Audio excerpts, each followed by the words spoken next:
যাব মরে যাওয়ার সঙ্গে সঙ্গে পড়ে যাবে কান্না কাজের ভিড়, সবাই মরে দিতে মাটি হইবে অস্থির, সবাই মরে দিবে মাটি, সবাই মরে দিবে মাটি, ভুল ত্রুটি চেয়ে নিবে ক্ষমা, কেউ বা সে খোঁজ করিবে কোন ব্যাংকে কি জমায়, আমি মরে যাব, আমি তো মরে যাব, মরে যাওয়ার সঙ্গে সঙ্গে পড়ে যাবে কান্না কাজের ভিড়, সবাই মরে দিতে মাটি হইবে অস্থির, সবাই মরে দিবে মাটি, সবাই মরে দিবে মাটি, ভুল ত্রুটি চেয়ে নিবে ক্ষমা, কেউ বা সে খোঁজ করিবে কোন ব্যাংকে কি জমায়, আমি মরে যাব, আমি তো।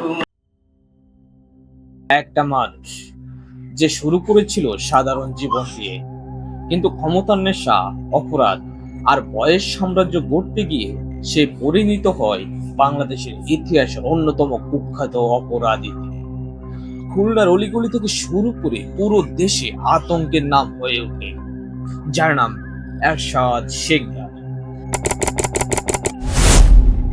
তার বিরুদ্ধে ৬০টিরও বেশি হত্যাকাণ্ডে জড়িত থাকার অভিযোগ উঠেছিল, আর শেষ পর্যন্ত একাধিক হত্যা মামলায় তাকে মৃত্যুদণ্ড দেওয়া হয়। আর সে দিনটি ছিল ২০০৪ সালের ১০ই মে। আজকে আমরা জানবো কে এরশাদ শিকদার, তিনি কিভাবে রাজনীতিতে প্রবেশ করলেন, সে কিভাবে খুনগুলো করত, আদালত তাকে কি সাজা দিয়েছিল। চলুন শুরু করা যাক।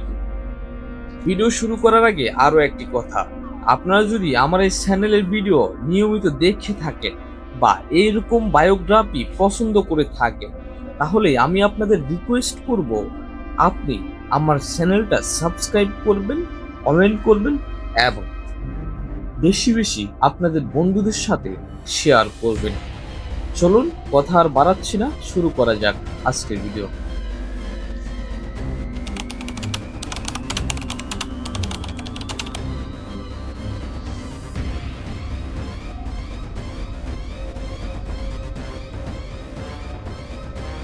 এরশাদ শিকদারের জন্ম ঝালকাঠি জেলার নলছিটি উপজেলার মাদারগোনা গ্রামে। তার পিতার নাম বন্দে আলী।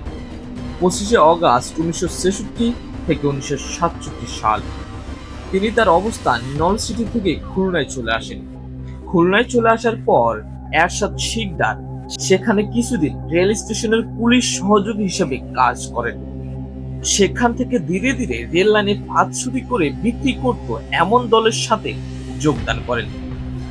পরবর্তীতে তিনি তাদের নিয়ে নিজেই একটি দল গঠন করেন ও এলাকায় রাঙ্গা চোরা হিসেবে পরিচিত পান।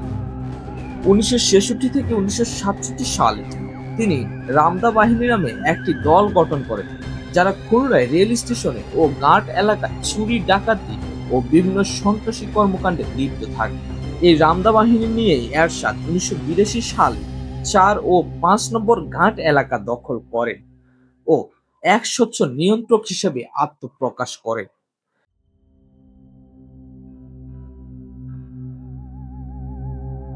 ১৯৮২ সালে সাবেক রাষ্ট্রপতি এরশাদ ক্ষমতা দখল করার পর তিনি জাতীয় পার্টিতে যোগদান করার মাধ্যমে রাজনীতিতে প্রবেশ করেন। সামরিক শাসক এরশাদের আমলে ১৯৮৮ সালের নির্বাচনে তিনি তৎকালীন ৮ নম্বর ওয়ার্ডের কমিশনার নির্বাচিত হন, যেটার বর্তমান ওয়ার্ড নাম্বার ২১। ১৯৯১ সালে বিএনপি সরকার গঠন করার পর এরশাদ শিকদার বিএনপিতে যোগদান করেন। ১৯৯৬ সালে ২৬শে ডিসেম্বর এরশাদ আবারও দল পরিবর্তন করেন এবং আওয়ামী লীগে যোগদান করেন, কিন্তু সমালোচনার মুখে কিছুদিন পরেই আওয়ামী লীগ থেকে তাকে বহিষ্কার করা হয় এবং ১৯৯৯ সালে গ্রেপ্তার হওয়ার সময় তিনি ৮ নম্বর ওয়ার্ডের কমিশনার ছিলেন।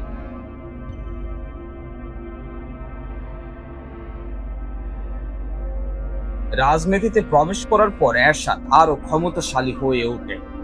তিনি ১৯৮৪ থেকে ১৯৮৬ সাল পর্যন্ত তিনি খুলনা রেলওয়ের সম্পত্তি দখল, জোরপূর্বক ব্যক্তিগত সম্পত্তি দখল, মাদক ব্যবসা, চাঁদাবাজি ও অন্যান্য অপরাধমূলক কর্মকাণ্ডে লিপ্ত হন। ১৯৯১ সালে তিনি ৪ নম্বর ঘাট এলাকা থেকে রফিক নামক একজন বরফ কলের মালিককে ভয় দেখিয়ে বিতাড়িত করেন এবং বরফ কল দখল করেন এবং সকল ব্যবসায়ীদেরকে তার কল থেকে বরফ কিনতে বাধ্য করেন। এছাড়াও জানা যায় তিনি বরফ কলটি তার নির্যাতন কেন্দ্র হিসেবে ব্যবহার করতেন। এরশাদের বিরুদ্ধে ৬৬টিরও বেশি হত্যাকাণ্ডের অভিযোগ আনেন তার এক সময়ের সহযোগী ও পরবর্তীকালে রাজসাক্ষী নূরে আলম।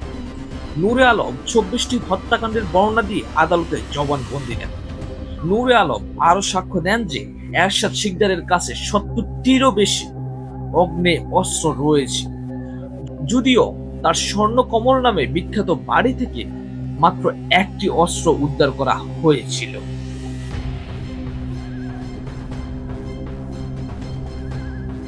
বিভিন্ন মাধ্যমে এরশাদের ৬টি বিয়ের কথা জানা গিয়েছিল। তার প্রথম স্ত্রী খোদেজা বেগম। ১৯৭৩ সালে তিনি খোদেজার সাথে বিবাহ বন্ধনে আবদ্ধ হন। সানজিদা আক্তার শোভা নামে তার আরেক স্ত্রীর কথা জানা যায়, যাকে তিনি তার বিলাসবহুল বাড়ি স্বর্ণকমলে এনেছিলেন। এছাড়াও রূপসার রাজাপুর গ্রামের তসলিমা, বাগেরহাটের রামপাল উপজেলার করিদা, সহযোগী বারেক কমান্ডারের স্ত্রী রামেছা এবং যাত্রা দলের নায়িকা পাইকগাছার দুর্গা রানীর কথা জানা যায়। এছাড়াও নূর আলমের সাক্ষ্য মতে তার স্ত্রী হীরাকেও এরশাদ শিকদার নির্যাতন করেছেন বলে অভিযোগ করে। এরশাদ শিকদারের প্রথম স্ত্রী খোদেজার গর্ভে এরশাদের ৪টি সন্তান জন্ম নেয়, যার মধ্যে ৩টি ছেলে এবং ১টি মেয়ে। এছাড়াও গ্রেপ্তারের পর শোভার গর্ভে জান্নাতুল নওরিন এমিলি এশা নামক একটি মেয়ের জন্ম হয়, যাকে ২০২২ সালের ৪ মার্চ রাজধানীর গুলশানের একটি বাসা থেকে পুলিশ জান্নাতুল নওরিন এশার ঝুলন্ত লাশ উদ্ধার করে।